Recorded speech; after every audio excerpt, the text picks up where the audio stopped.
58, 59, 60. I said at the outset that this was going to be a matter of days and not weeks.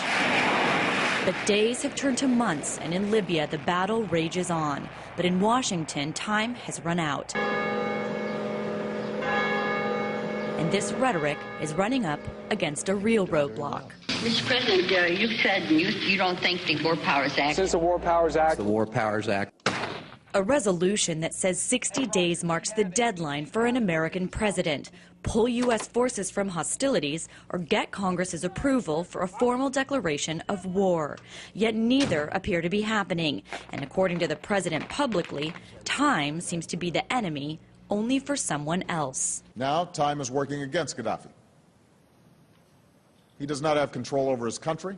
But it's unclear who or what has control over this one, the law or the will of the president. The United States president did not seek a declaration of war to begin with, nor really has there been much discussion of the War Powers Act. Nor does it seem there will be one pressed by the majority of Congress, not with leaders of the Senate Foreign Relations Committee saying there are no plans for action, and top lawmakers like John McCain saying, quote, he's never recognized the constitutionality of the War Powers Act, nor has any president. Which is only sort of true, according to legal and political experts. Every president has expressed some concerns about its constitutionality, but interestingly, not a single president has questioned the 60-day rule. Hathaway says if Obama does, this would set a new precedent for combat by a president who campaigned on ending U.S. wars and abiding by constitutional law.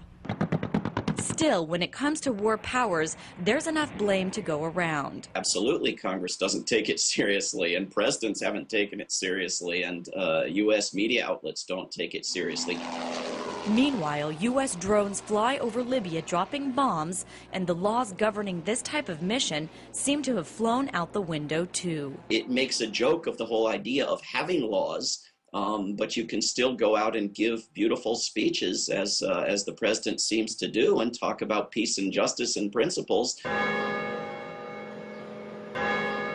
As the clock strikes day 60 in the Libyan intervention and the bill hits a reported $750 million in the U.S.'s third war with no congressional oversight or end in sight, time is working against rhetoric and the rule of law in theory. In reality, in the nation's capital, though, no alarm appears to be going off.